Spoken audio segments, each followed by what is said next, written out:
정규직 교사와 같은 업무를 하면서도 기간제 교사에게 임금을 다르게 주는 것은 차별이라는 법원의 판단이 나왔습니다.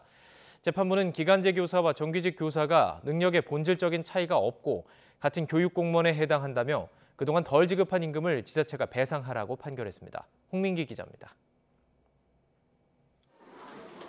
지난 2019년 11월 서울과 경기도의 공립학교 기간제 교사 25명이 서울시와 경기도를 상대로 소송을 냈습니다. 정규직 교사와 같거나 비슷한 업무를 하지만 호봉 승급, 퇴직금 산정에 불이익을 받는 등 차별을 겪고 있다는 겁니다. 하지만 서울시와 경기도는 기간제 교사와 정규직 교사의 능력에 근본적인 차이가 있다며 임금을 다르게 주는 건 차별이 아니라고 맞서왔습니다. 양측의 치열한 공방에 선고 기일이 여러 차례 미뤄진 끝에 2년 반 만에 1심 판결이 나왔습니다. 서울중앙지방법원은 원고인 기간제 교사들의 일부 승소로 판결했습니다. 재판부는 먼저 기간제 교사가 학교에서 담당하는 업무와 내용이 정규직 교사와 같다는 점을 강조하며 교육 공무원에 해당한다고 판단했습니다. 만약 두 교사의 능력이 다르다면 각 선생님에게 수업을 듣는 학생들의 형평성에도 문제가 생긴다는 건데 이는 모순이라는 겁니다.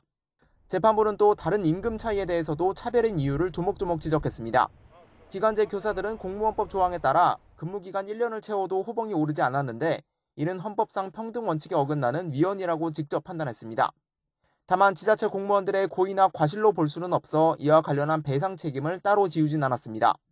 대신 1년에 2차례 지급되는 정근 수당과 퇴직금이 정규직보다 적은 것 역시 차별이라며 덜 지급한 금액을 지자체가 배상하라고 명령했습니다.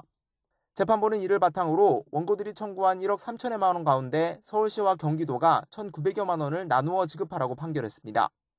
원고 6명에 대해선 지자체를 감독하지 못한 국가가 위자료 10만 원씩을 지급하라고도 덧붙였습니다. 이제 퇴직금 산정 방식의 위법이라든지 이런 부분에 대해서는 좀 명확하게 짚어진 점이 있다. 그래서 그런 점에 대해서 상당한 좀 의미가 있는 판결이라고 생각되고요. 초중고등학교 전체 교원 가운데 기간제 교사의 비율은 최근 3년 동안 매년 늘어 지난해엔 11.8%를 기록했습니다. 임금이나 처우를 두고 정규직 교사와 차별이 있다는 주장이 그동안 꾸준히 제기되어 온 만큼 이번 판결을 계기로 비슷한 취지의 소송이 줄을 이을 것으로 보입니다. YTN 홍민기입니다.